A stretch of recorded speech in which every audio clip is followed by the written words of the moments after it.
Hello students, आज हम start करेंगे हमारा next topic that is permutation and combination.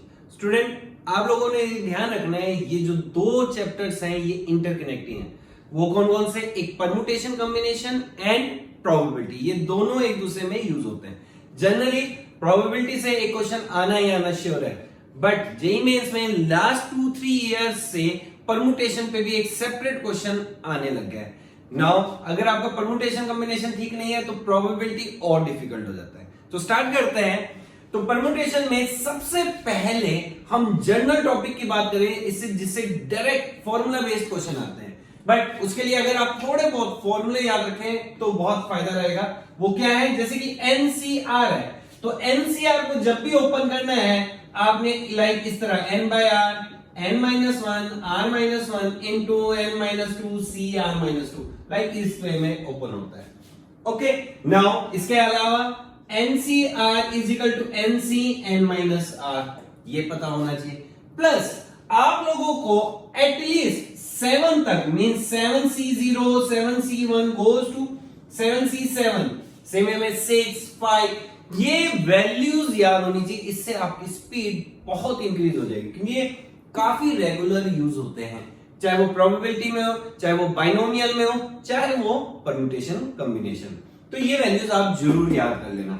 Okay, now इसके अलावा कौन सा फॉर्मूला ज्यादा यूज होता है? That is like this way, NCR plus NCR plus 1 is equal to N plus 1 CR plus 1 means N same R plus 1, तो ऊपर N plus 1 और इन दोनों में जो बड़ा है दैट इज R plus 1, ये वाला। Next is NCR over NCR plus 1। Student ये याद रखना, N R plus, मतलब ऊपर छोटा और नीचे उससे जस्ट एक बड़ा, तो इसका आउटकम सीधा याद रखना है R plus 1 over N minus R। Means ये वाला पार्ट R plus 1 ये इस साइड चला गया एंड दिस माइनस दिस, ये काफी यूज होगा। अभी हम करते हैं, जैसे क्वेश्चन भी आए हुए आपके एनसीईआरटी बेस्ड क्वेश्चन है जो आपके जेईई मेंस में आए हुए हैं। तो समझ रहे हो स्टूडेंट, ये आप लोगों ने फॉर्मूला याद रखना है। नाउ इसके अलावा इस टाइप की एक फैक्टोरियल की टेक्निक यूज होती है, that is like this way, r into r फैक्टोरियल। तो student this is a chain rule. Chain rule कैसे? समेशन, इसको हम ऐसे लिखते हैं r plus 1 minus 1 r factorial. Now this becomes summation r plus 1 r, this is r plus 1 factorial minus summation r factorial. Now student, जब हम इसको open करना स्टार्ट करते हैं तो सबसे पहले 1 डलेगा, तो ये बनेगा 2 factorial minus 1 factorial प्लस फिर 3 factorial minus 2 factorial goes to last में n पुट होगा तो n plus 1 factorial minus n factorial. Now student, this become a chain rule. this आगे कैंसिल होते जाएंगे, तो लास्ट में ये एट द एंड क्या बन जाएगा? n plus 1 factorial minus 1 factorial। and 1 factorial कितना होता है? 1। तो ये इस टाइप की टेक्निक्स आप लोगों ने याद रखनी है। इसके अलावा फैक्टोरियल्स में और क्या यूज होता है? लाइक जिसको हम कहते हैं प्राइम एक्सपोनेंट। नाउ स्टूडेंट, ये वर्ड याद रखेंगे, लेटेस्ट एडवांस में भी इस पे क्वेश्चन आया हुआ है, जेईई मेंस में इंटीजर टाइप्स में क्वेश्चन आया है। प्राइम एक्सपोनेंट, प्राइम एक्सपोनेंट का मतलब क्या है? लाइक मैंने ये कहा कि 20 फैक्टोरियल में 2 की मैक्सिमम पावर क्या होगी, 5 की मैक्सिमम पावर क्या होगी, 9 is not a prime number, तो उसके निकालने के लिए टेक्निक यूज होगी। तो ये तभी हम कर सकते हैं जब हमें प्राइम का एक्सपोनेंट निकालना हो, किसमें? 20 फैक्टोरियल। अब आपको होता है 20 फैक्टोरियल एक बहुत बड़ा नंबर बनेगा, तो इसके लिए क्या टेक्निक यूज होती है? जो भी प्राइम नंबर है उससे हम डिवाइड करेंगे। कैसे? लाइक मैं 5 करना चाहता हूं, तो 20 फैक्टोरियल है, 20 डिवाइडेड बाय 5 इसका ग्रेटेस्ट इंटीजर, तो 20 डिवाइडेड बाय 5 कितना हुआ? 4। फिर ये जो नंबर है इसको डिवाइडेड बाय 5 कर देंगे तो कितना आएगा? 4 डिवाइडेड बाय 5, इसका ग्रेटेस्ट इंटीजर इज 0। तो जैसे ही 0 आ जाए, जैसे ही 1 आ जाए, यू हैव टू स्टॉप। तो टोटल ऐड करो तो ये आएगा 4। तो मतलब इन 20 फैक्टोरियल 5 की मैक्सिमम पावर क्या गई होगी? 4। नाउ जैसे अब अगर इसी में हमें 20 फैक्टोरियल में 3 का देखना था, तो डिवाइडेड बाय 3, तो हम क्या करेंगे 20 divided by 3, output is greatest integer 6 आएगा, 6 पॉइंट समथिंग, दैट इज 6। फिर 6 डिवाइडेड बाय 3 का ग्रेटेस्ट इंटीजर, ये वाला पार्ट इधर आएगा, that is 2। Now 2 divided by 3 का ग्रेटेस्ट 0, स्टॉप, दैट इज 8। तो ये कितना हो गया, 2 की कितनी 3 की कितनी पावर आ सकती है मैक्सिमम 8। मतलब इसको जब हम ब्रेक करेंगे फैक्टर्स में बनाएंगे तो 3 तो समझ आया, ये है प्राइम एक्सपोनेंट। अब कंबाइन, अगर आपसे पूछ लिया जाता 15 की मैक्सिमम पावर क्या होगी, मतलब 20 फैक्टोरियल को 15 से डिवाइड करेंगे तो क्या होगा, तो सिंपल सी बात है 15 जो है 3 और 5 को मिलके बनता है। एक 15 के लिए एक 3 चाहिए, एक 5 चाहिए, तो आपके 5 कितने अवेलेबल है 4, 3 कितने अवेलेबल है 8, मतलब 3 अबंडेंट है बट 5 की स्कैर्सिटी है। तो इट मींस 15 तभी बनेगा जब एक 5 एक 3, इट मींस टोटल 15 मैक्सिमम कितने बनेंगे 8 नहीं, कितने 4। तो 20 फैक्टोरियल में अगर 15 की पावर ढूंढनी है तो 15 की मैक्सिमम पावर क्या जाएगी 4। समझ आ रहा है? तो ये इस तरीके से ये जनरल बेसिक फॉर्मूलेज हैं जिन पे क्वेश्चन क्रिएट होते हैं। तो अब देखते हैं question. First question, how many zeros eight the end of 300। Student ये क्वेश्चन दूसरे एग्जाम्स में आया हुआ है, जेईई मेंस में अभी तक नहीं आया है, बट हाँ आ सकता है। कैसे? इसने पूछा है how many zero eight the end of 300, मतलब जब 300 फैक्टोरियल ओपन होगा तो लास्ट में कितनी जीरो आएंगे। तो स्टूडेंट ये थोड़ा सा प्रेजेंस ऑफ माइंड का क्वेश्चन है। आप लोगों को ध्यान है कि लास्ट में जीरो, नंबर के जीरो तब आती है जब वो 10 से मल्टीप्लाई हो। मींस 10 की अगर हमें पावर मिल जाए 300 फैक्टोरियल में तो हमें पता लग जाएगा कितने जीरो आए। और 10 बनाने के लिए हमें दो प्राइम नंबर चाहिए, एक 2 और एक 5। इसकी पावर a, इसकी पावर b, उतने ही 10 की पावर m होगी। तो आपको पता है 300 फैक्टोरियल में 2 की मैक्सिमम पावर होगी या 5 की, 2 की। तो इसका मतलब 5 इज लिमिटेड। हमने पहले भी बात की, अभी जस्ट 10 तभी बनेगा जब एक सिंगल 2 और सिंगल 5 मिलेंगे। 5 हमारे पास कम है, 2 बहुत है, तो हमें क्या करना चाहिए 5 की पावर निकाल लेनी चाहिए। तो it means m is equal to क्या आएगा b। तो 5 के लिए 300 डिवाइडेड बाय 5 का greatest integer that is 60, 60 divided by 5 12, 12 divided by 5 2, 2 divided by 5 0, cancel, तो ये हो जाएगा 4। ये कितना आ गया 74। मींस 10 की पावर कितनी जाएगी 74। It means at the end of कितने जीरोस होंगे, आंसर इज 74। ऐसे था सिंपल। नाउ जेईई 2019 का formula based question, this are in AP। Now ये कंबाइन कर दिया, AP है तो आपको पता है twice of NC5 is equal to NC4 plus NC6।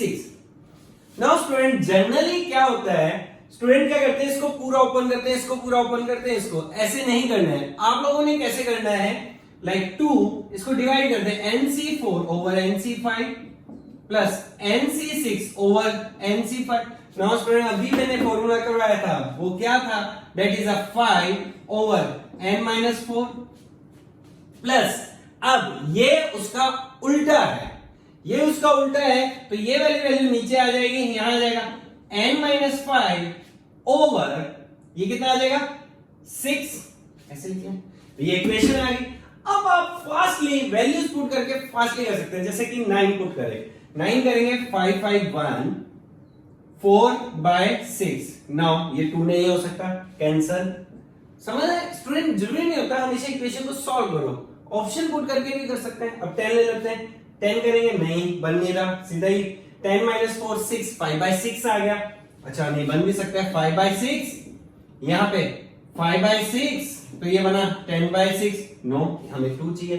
Next कर लेते हैं 14, 14 पुट करा तो ये आया 5/10 दैट इज प्लस 14 9/6, तो ये बना 1/2 प्लस 3/2, यस 1/2 ये आ गया, तो आंसर इज, है ना सिंपल। तो बट यहां कंसेप्ट ये सीखने वाला था, तो इसीलिए फॉर्मूले याद करो जो मैंने अभी लिखे हैं, काफी इंपॉर्टेंट।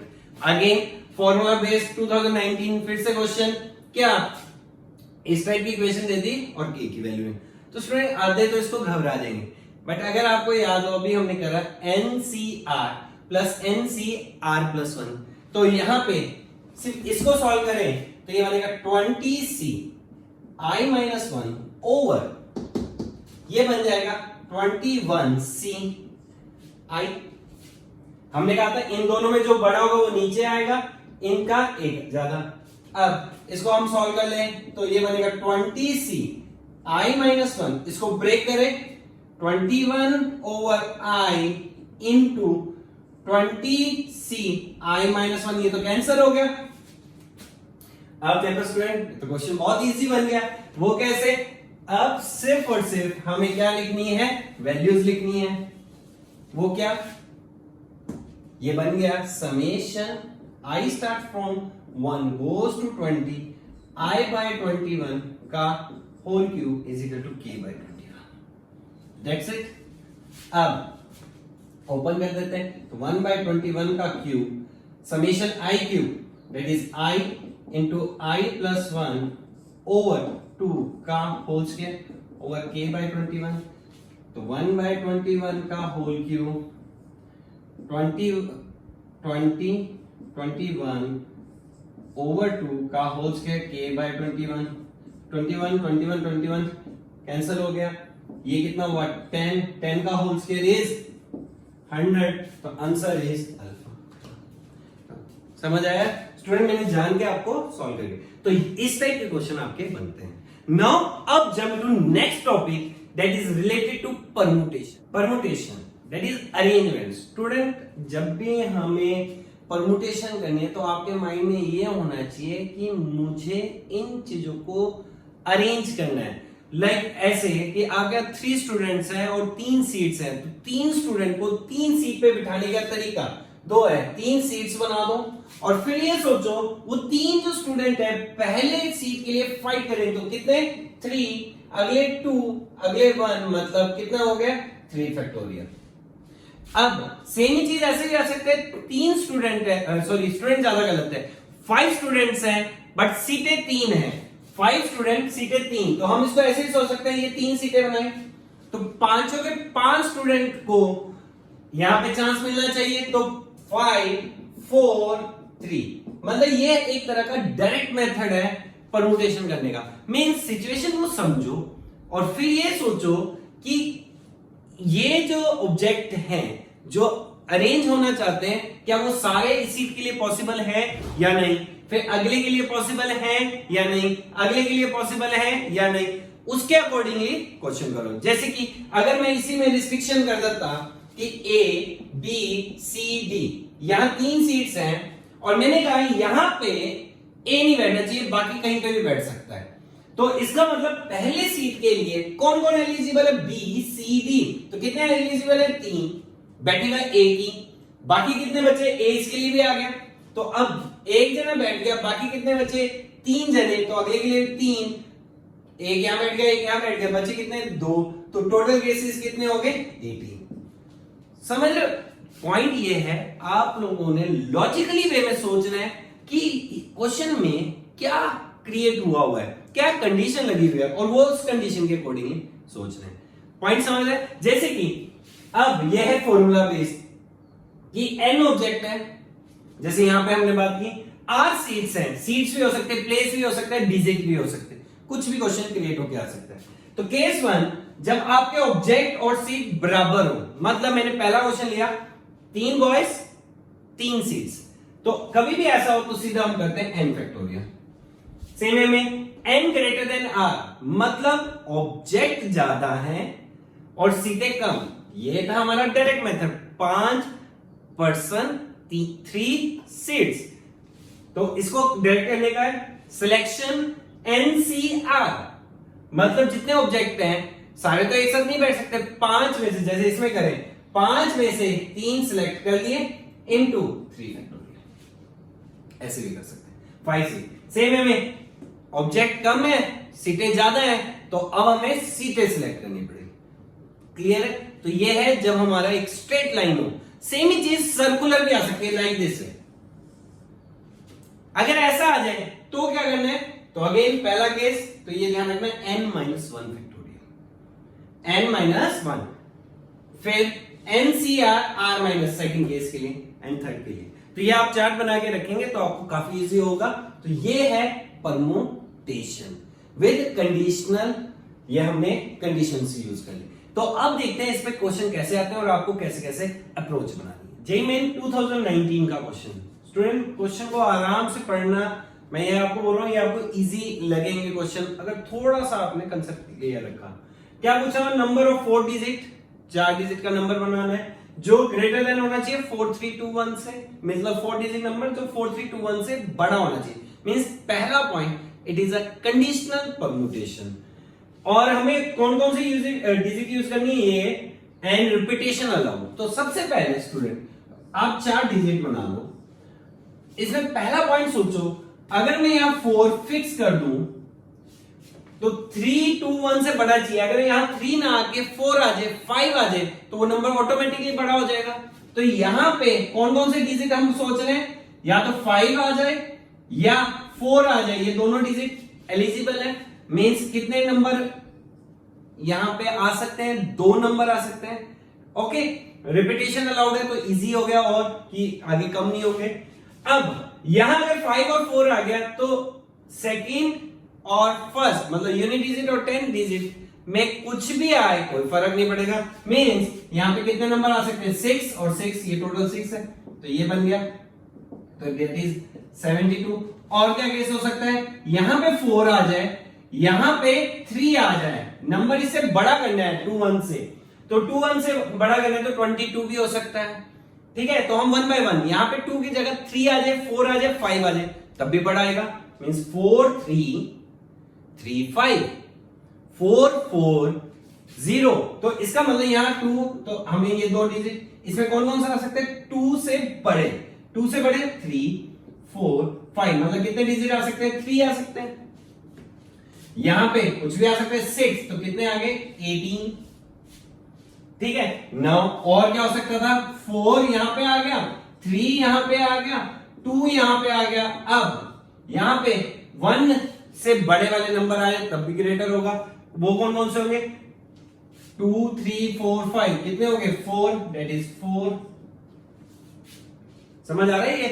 अब और क्या हो सकता है स्टूडेंट, लास्ट केस, यहां 4 ना आके यहां 5 आ जाए, यहां अगर 5 आ गया तो 5 से जितने भी नंबर बनेंगे वो सारे बड़े होंगे, तो 5 फिक्स कर दिए। यहां पे कितने आ सकते हैं, 6, यहां 6, यहां 6, तो टोटल इज 216। ऐड कर दें तो ये 220 एंड 90, 220 एंड 90 इज 310, तो आंसर इज, समझ आ रहा है। तो प्रॉपर लॉजिकल क्वेश्चन और सिंपल है जो हर स्टूडेंट कर सकते हैं without any formula. JEE main 2020 question, again digits पे क्या दे रखा है, 6 डिजिट नंबर बनाना है, और कौन कौन से डिजिट से बनाना है, 1 3 5 7 9 में हमारे पास टोटल डिजिट्स अवेलेबल है 5 और बनाना है 6 डिजिट नंबर। तो ये कब पॉसिबल हो सकता है कि कम से कम एक डिजिट तो रिपीट करनी पड़ेगी, बट इसने एक कंडीशन लगा दी, such that each digit is used at least once. इसका मतलब 1 2 3 4 5 6 डिजिट्स हैं हमारे पास, अवेलेबल है 5, तो उसने कहा है कम से कम एक तो यूज होनी चाहिए, मतलब हर एक बार तो यूज होना चाहिए। इसका मतलब एक डिजिट बच जाएगी, जो बचेगी उस पे कोई डिजिट आएगी, इन्हीं में से आएगी, तभी हो सकता है। मतलब एक डिजिट जो है 2 बार यूज होगी, बट वो कौन सी, एक नहीं, इन 5 में से एक होगी। तो हम करते हैं 5C1, 5 में से कोई भी एक डिजिट पिक हुई होगी, इनटू, अब अवेलेबल कितनी है हमारे पास, 6 डिजिट हो चुकी, ये 5 और इनमें से एक रिपीट हुई है, टोटल कितना होगा 6 फैक्टोरियल डिवाइडेड बाय, हमने रिपीटेशन की हुई है कि जितनी बार रिपीट होता है कोई नंबर उसको इससे डिवाइड कर दे, that is divided by 2 factorial, that's it. Means like ऐसे हो सकता है, मैं एग्जांपल ले लेता हूं, 1 1 5 3 7 9, ये 6 हो गई। तो इसमें देखो 1 2 बार यूज हुआ तो 6 फैक्टोरियल डिवाइडेड बाय 2 फैक्टोरियल। बस अब इसको सॉल्व कर दो तो 5 इनटू ये होता है 6 factorial is 720 over 2, that is 360, that is 18, ठीक है, एक और देखते हैं। अगेन डिजिट्स पे 2020 में एक और क्वेश्चन जो आया था वो क्या था, the number of 5 digit number, हमें 5 डिजिट नंबर बोला है which can be found without repeating, मतलब कोई भी नंबर रिपीट नहीं होना चाहिए, any digit while 10th place, मतलब एक कंडीशन लगा दी कि जो 10th प्लेस है उस पे सिर्फ और सिर्फ 2 होना चाहिए। तो एक बात देखा जाए तो ये कंडीशनल परम्यूटेशन हो गया, 5 डिजिट बना ली, 10th प्लेस ये होता है तो 2 हमारा फिक्स है, मतलब यहाँ पे 2 होना ही होना चाहिए। अब तो कितने नंबर बनेंगे, तो डायरेक्टली करते हैं, हमारे पास टोटल डिजिट होती है 10, कुछ नहीं गिवन है तो इसका मतलब हमें by default 10 digit 0 1 2 up to 9। अब आपको पता है यहां पे मैं 0 यूज नहीं कर सकता, क्योंकि 0 करूंगा तो ये 5 नहीं 4 डिजिट, तो 0 नहीं हो सकता, 2 ऑलरेडी यूज हो चुका है क्योंकि रिपीटेशन है, तो यहां कितनी डिजिट आएंगे 8, 1 यूज हो गया तो यहां पे भी कितने आएंगे 8, ओके, उसके बाद 7, उसके बाद यहां पे 6, इतने डिजिट बनेंगे, और इसकी वैल्यू किसके इक्वल है 336 के ऐसे कर ले बस। अब तो डिवाइड करना है, लाइक डिवाइड कर दिया तो यह आया 5 6 56, 8 और 7 गया 56, तो k की वैल्यू कितनी आ गई 8, आंसर इज खत्म। क्लियर है, तो ये थे रिलेटेड टू परम्यूटेशन। अब हम थ्योरी करते हैं किसकी, कॉम्बिनेशन की।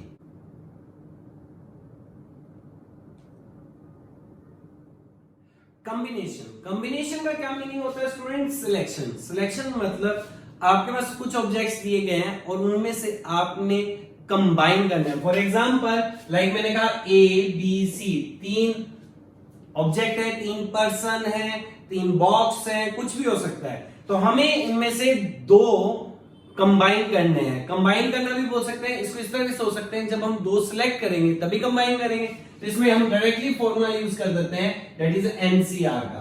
जनरली हमें ये आदत होती है, बट अब मैं आपको रिस्ट्रिक्ट कर रहा हूं, आपने एनसीआर हर जगह यूज नहीं करना, क्योंकि जब हम सिलेक्शन कर रहे होते हैं तो हमारे पास 3 डिफरेंट क्राइटेरिया हो सकते हैं ऑब्जेक्ट के। मींस जो आप ऑब्जेक्ट सिलेक्ट कर रहे हैं वो जरूरी नहीं है वो हमेशा डिस्टिंक्ट हो, वो आइडेंटिकल भी हो सकता है, वो कई बार मिक्सचर भी हो सकता है। लाइक एक एग्जांपल है, आप लोग शॉपकीपर के पास जाते हैं टॉफी लेने या कुछ, तो आपने देखा होगा कई शॉपकीपर के पास अलग अलग कंटेनर होते हैं अलग अलग टॉफी के, ठीक है, कईयों के पास एक कंटेनर होता है जिसमें मिक्सिंग होती है टॉफीज की, समझ आ रहा है, और कईयों के पास ऐसा कंटेनर भी होता है जिसमें कोई सी भी टॉफी देख लो वो अलग ही मिलती है। मींस एंड डिस्टिंक्ट ऑब्जेक्ट भी हो सकते हैं, सम डिस्टिंक्ट सम आइडेंटिकल भी हो सकते हैं, एंड आइडेंटिकल। तो इन सभी के लिए सिलेक्शन करने का तरीका अलग होता है, तो इसलिए हमेशा एनसीआर नहीं लगाना। एनसीआर तभी लगेगा, ये अपने आप को रिस्ट्रिक्ट कर लो, एनसीआर तभी लगाएंगे व्हेन ये एन जो है वो क्या होना चाहिए डिस्टिंक्ट, उसके अलावा आप कभी नहीं लगाएंगे एनसीआर ऐसे ही। एनसीआर तब लगता है तब जब आपका एन डिस्टिंक्ट हो। तो अब आप लोगों ने ये 4 ध्यान से देखना है, इसमें सब कुछ क्लियर हो रहा है। वो क्या, अगर एन डिस्टिंक्ट ऑब्जेक्ट है और आपको ये बोला गया है लाइक 10 डिफरेंट ऑब्जेक्ट्स हैं और आपको बोला है कि टोटल कितने वेज हैं सिलेक्शन करने के। देखो स्टूडेंट, जब बोला जाता है टोटल वेज कितने हैं सिलेक्शन के, टोटल वेज का मतलब है आपको फ्री छोड़ा हुआ है, आपकी मर्जी है 0 सिलेक्ट करो 1 सिलेक्ट करो। जैसे अगर मैंने आपको कहा 5 डिफरेंट चॉकलेट्स हैं, आपकी मर्जी है कितने भी चॉकलेट सिलेक्ट करो, या टोटल वेज ऑफ सिलेक्शन, तो हो सकता है आप 5 ही के 5 कर लो, हो सकता है कोई एक भी ना करे, कोई 2 करे, तो वही चीज है एन डिस्टिंक्ट ऑब्जेक्ट। पहला केस है नो रिस्ट्रिक्शन, नो रिस्ट्रिक्शन मतलब टोटल वेज निकाल, तो टोटल वेज कितने होते हैं 2 कैसे NC0 NC1 NC2 like this. Same way में अगर सम डिस्टिंक्ट सम आइडेंटिकल है तो कुछ ऐसा होगा O1 ऑब्जेक्ट 1 A टाइम्स आया होगा, object 2 B time, object 3 C time dot dot. तो आप लोगों ने सिर्फ टोटल वेज क्या करेंगे A+1 पावर +1 B+1 C। ये ध्यान रखना, ये फॉर्मूला होता है फाइंड आउट करने का division, total number of division निकालने हो किसी के तब भी ये फॉर्मूला यूज होता है, और total number of different matrix कितने बनेंगे, डिफरेंट ऑर्डर मैट्रिक्स कितने बनेंगे, उसमें भी यही लगता है। अभी करेंगे एक क्वेश्चन तब आपको क्लियर हो जाएगा, ठीक है। एंड जब आइडेंटिकल हो तो आइडेंटिकल तो सेम ही है, एक जैसा है, तो सिलेक्ट करने के अलग अलग तरीके तो नहीं होंगे। एक तरीका होगा या 0 सिलेक्ट करा या 1 सिलेक्ट करा उसका एक तरीका, 2 सिलेक्ट करा उसका भी एक, तो n+1। नेक्स्ट, ये काफी यूज होता है, एटलीस्ट वन ऑब्जेक्ट। आपको जब सिलेक्शन कर रहे हैं तो रेस्ट्रिक्ट कर दिया जाता है कि कम से कम एक ऑब्जेक्ट तो सिलेक्ट करना ही है, एटलीस्ट वन ऑब्जेक्ट। तो ये ध्यान रखना, इसमें n आ जाएगा, इसमें 2n-1 आ जाएगा, और इसमें टोटल केसेस -1। -1 वो वाला केस हो रहा है जब आपने एक भी ऑब्जेक्ट सिलेक्ट नहीं किया है, वो वाला केस। फिर आता है रिस्ट्रिक्शन। रिस्ट्रिक्शन का मतलब है आपको बोला है 10 आइडेंटिकल ऑब्जेक्ट है, आपने 5 ऑब्जेक्ट ही सिलेक्ट करने हैं, तो कितना केस होगा? एक केस, मैंने ऑब्जेक्ट का आइडेंटिकल। अगर डिस्टिंक्ट होगा तो 10 में से 5 सिलेक्ट करने, 10C5। और ये कंडीशन बेस्ड हो जाएगा। कैसे? 5 ऑब्जेक्ट करने हैं तो आपको सिलेक्शन करनी पड़ेगी। ये एक मल्टीनोमियल का क्वेश्चन होता है जो हम नेक्स्ट लेक्चर में करेंगे। क्लियर? तो ये चार्ट को आपने बना लेना है और याद कर लेना है। नाउ थ्योरी बेस्ड क्वेश्चन, जो अभी मैं आपको बोल रहा था, some are distinct some are identical, इस पे कैसे कैसे क्वेश्चन बन सकते हैं। एक नंबर दे दिया 240, पहला क्वेश्चन बन सकता है टोटल नंबर ऑफ डिवीजन निकालो। टोटल नंबर ऑफ डिवीजन मतलब total number of different factors. और कैसे हो सकता है, एक मैट्रिक्स है जिसके टोटल एलिमेंट्स 240 हैं, उसमें पूछ सकते हैं total number of different order of matrix. और कैसे पूछ सकते हैं, how many divisors are multiple of 5, इसमें कितने डिविजर हैं जो मल्टीपल ऑफ 5 है, कितने डिविजर हैं जो मल्टीपल ऑफ 8। तो ये क्वेश्चन कैसे करना है स्टूडेंट, ये थ्योरी कैसे अप्लाई करनी है। 240 है, 250 को पहले प्राइम नंबर में ब्रेक कर लेंगे। तो प्राइम नंबर में करें तो ये आया 24 into 10, 2⁻3, 3⁻1, 2⁻1, 5⁻1, तो ये बना 2⁵ into 3⁻1 and 5⁻1। तो आप समझ रहे हैं, 2 एक आइडेंटिकल ऑब्जेक्ट है जो 4 बार आया है, 3 एक आइडेंटिकल ऑब्जेक्ट है डिस्टिंक्ट फ्रॉम 2, बट कितने टाइम है? 1 टाइम। 5 कितने टाइम है? 1 टाइम। ये तो टोटल नंबर ऑफ डिवीजन मतलब total number of ways of selection. तो आंसर क्या हो जाएगा इसके? 4 + 1, 1 + 1, 4 + 1, 1 + 1, 1 + 1, that is 5 to the 10 to the 20। तो answer is total number of division is 20। तो ये याद रखेंगे आप। एंड ये total number of different order matrix, इसका भी आंसर यही होगा। मतलब कभी भी ये निकालना हो तो आपने सिर्फ इस टाइप में प्राइम फैक्टर होने नीचे ब्रेक करोगे, पावर को ऐड। नाउ ये है आपका एडवांस लेवल टाइप में क्वेश्चन, बट जेईई मेंस में भी आ सकता है। तो how many divisor are multiple of 5 and 8, ये है कंडीशन बेस्ड। मतलब एक बात सोचो, एक नंबर मल्टीपल ऑफ 5 होना चाहिए तो उसके अंदर एक 5 तो होना ही चाहिए। मींस हमारे पास 2 से कोई रिलेशन नहीं है, 3 से कोई रिलेशन, मतलब 2 के सारे आए ना आए कोई फर्क नहीं, बट 5 एक तो आना ही चाहिए। तो यहां पे 5 अवेलेबल ही एक है, तो इसका मतलब यहां पे हमें जब डिवीजन 5 के निकालने हैं स्टूडेंट, तो देखो, तो इसका मतलब यहां पे इसके 2 केसेस थे, 1 + 1। वो कौन से 2 केसेस थे? 5 की पावर 0 एंड 5 की पावर 1। तो अगर मेरे को मल्टीपल ऑफ 5 चाहिए तो मेरे पास सिर्फ यही वाला केस लेना पड़ेगा, क्योंकि ये वाले केस से जब कंबाइन करेंगे तो ये 5 की पावर 0 होता है 1, तो मल्टीपल ऑफ 5 नहीं बनेगा। तो इसका मतलब 5 का ये एक केस आ गया। 3 के भी 2 केस थे, 3 से कोई रेलेवेंस नहीं है, आए ना आए, तो इसका मतलब इसके सारे केस ले सकते हैं। 2 का भी सेम ही है, तो टोटल नंबर ऑफ डिवीजन कितने हो जाएंगे? 10। अब इसी वे में सोचे मल्टीपल ऑफ 8। नाउ 8 से मल्टीपल होने के लिए कम से कम 3 2 होने चाहिए। हमारे पास 2⁴ है, 2⁴ में कौन कौन से केसेस हैं? 2�0, 1, 2, 3, 4, ये है 5 केसेस। तो ये नहीं होना चाहिए, ये नहीं होना चाहिए, ये नहीं होना चाहिए, ये यस, तब 8 हो जाएगा। ये वाला भी यस, तो इसका मतलब इसके कितने आए? 2 केस। इसके कोई रेलेवेंस नहीं है, 2, इसके 2, 2 2 2, टोटल कितने केस आएंगे? 8 के। कितने डिविजर्स आएंगे? 8 डिविजर आएंगे, जो मल्टीपल ऑफ 8। जैसे अगर 15 आ जाता तो 15 के लिए आपको तो एक 3 चाहिए, एक 5 चाहिए, तो इसका मतलब इसका भी एक केस आएगा, इसका भी एक केस आएगा, इसका कोई रेलेवेंस नहीं है, मतलब इसके सारे आ सकते हैं। तो 5 into 1 into 1, तो मल्टीपल ऑफ 15 कितने केस आ जाएंगे? मल्टीपल ऑफ डिवीजर जो 15 के ये आ गए। पॉइंट क्लियर है? तो इस टाइप से क्वेश्चन आ सकते हैं, तो इसको स्किप नहीं करना है। JEE main 2020 question, direct question. Student इस टाइप के क्वेश्चन प्रोबेबिलिटी के साथ भी मिक्स होता है, बहुत सिंपल क्वेश्चन होता है। इसमें क्या दे रखा है? 5 रेड है, 3 व्हाइट है, 4 ब्लैक है, ऐसे बाइफिकेशन। ओके, नाउ कुछ नहीं लिखा हुआ है तो इसका मतलब ये सारे हम क्या मान के चलते हैं, डिफरेंट। जब कुछ नहीं है मानो 4 balls are drawn from the bag, find the number of way in which at most 3 red balls होनी चाहिए। मतलब इन्होंने रिस्ट्रिक्ट किया है maximum at most maximum 3 red ball होनी चाहिए। तो हमें सिलेक्ट कितनी करनी है, 4 बॉल्स। तो मैक्सिमम 3 रेड बॉल हो सकती है। तो सबसे पहली बात, हम रेड पे रिस्ट्रिक्शन लगी हुई है तो हम ऐसा कर लें 3 रेड 2 रिमेनिंग, ऐसे कर देते हैं 3 रेड 2 रिमेनिंग।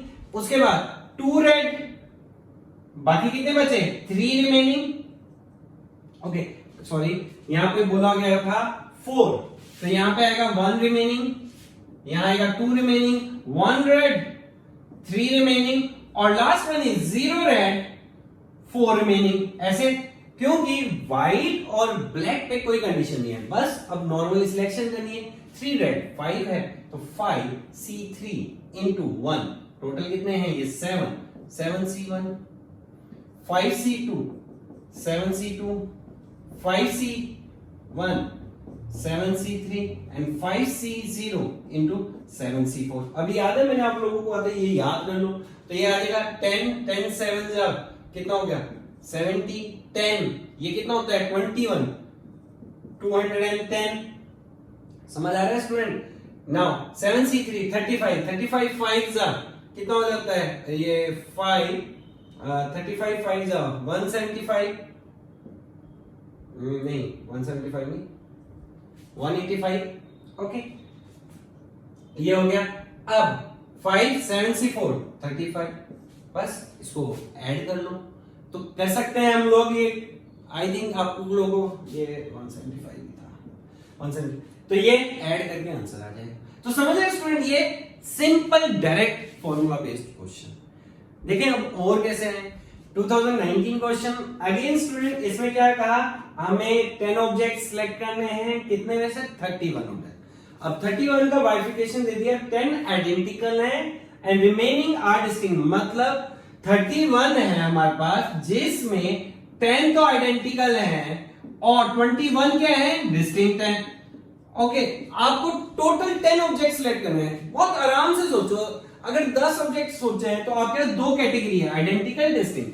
तो आप क्या सोच सकते हो, 0 इससे सिलेक्ट करो और 10 इससे सिलेक्ट करो, ये हो सकता है। 1 इससे सिलेक्ट करो, 9 इससे सिलेक्ट करो, 2 8 goes to 10 इससे 0 इससे, ऐसे ही होगा। तो पहले क्या करना चाहिए, सिलेक्शन में प्रोबेबिलिटी में भी आनी है ये चीजें, इसलिए ध्यान रखना कि हम इस तरह से कैसे बना लेते हैं। थोड़ा सा टाइम लगा लो, 2 मिनट लगेंगे ज्यादा से, बट ऐसे कर लो। अब 0 आइडेंटिकल सिलेक्ट करने का हमेशा एक तरीका होता है, तो 0 करना है तो 1 इंटू 21 में से 10 सिलेक्ट, 21C10। इसका अगेन 1 सिलेक्ट करने का आइडेंटिकल ऑब्जेक्ट है, ये नहीं 10C1। समझ रहे हो क्यों बोला था, एनसीआर कब लगता है, जब डिस्टिंक्ट हो। तो एक ही है, अगेन 21C9, तो अब होते एक एक चल रहे हैं, यहां पे 21C8 goes to 21C0, इन सब का एडिशन, तो ये बनेगा 21C0, 21C1 goes to 21C10। तो बाइनोमियल है, आप लोगों ने कहा था sum of first half term, total कितनी टर्म्स है 22, ये कितनी है 11, तो फर्स्ट हाफ टर्म इसका फॉर्मूला होता है 2 raised to power n-1, तो that is 2 raised to power 21 minus 1, that is 2 raised to power 20। तो answer is C, that's it. Simple question है, करके आना है आपने। Again 2019 question related to games. Student सबसे पहले ये समझना है गेम्स कैसे खेले जाते हैं। जब भी 2 प्लेयर कंबाइन होंगे तब एक गेम खेली जाती है। मींस अगर हमारे पास टोटल 10 है प्लेयर्स और ये बोला जाए टोटल गेम्स उनके बीच में कितनी खेली गई, तो आंसर इज 10C2, क्योंकि जब जब 2 प्लेयर कंबाइन होंगे एक एक गेम खेली जाएगी। सेम वे में इसमें क्या बोला है, two men participating in a game, each player play 2 game with each other, each player 2 game. तो यहां तक देखें तो हमारे पास m men है 2 women है, तो टोटल प्लेयर कितने हो गए m+2 C2, ये टोटल गेम्स खेली जानी चाहिए थी, बट इसने कहा हर एक प्लेयर ने कितनी गेम्स खेली है, 2 गेम खेली है, अदर प्लेयर मींस into 2, तो ये टोटल गेम्स हुई है एक्चुअली में। ओके बट अब क्वेश्चन क्या बोला, if the number of played by man between themselves exceed the number of game played by man and women, means man आपस में कितने गेम्स खेले होंगे, MC2 into 2 माइनस मैन और वुमेन कितने खेले होंगे, एक मैन सिलेक्ट हुआ होगा, एक वुमेन सिलेक्ट होगी, इंटू 2 इक्वल टू कितना दे रखा है 84।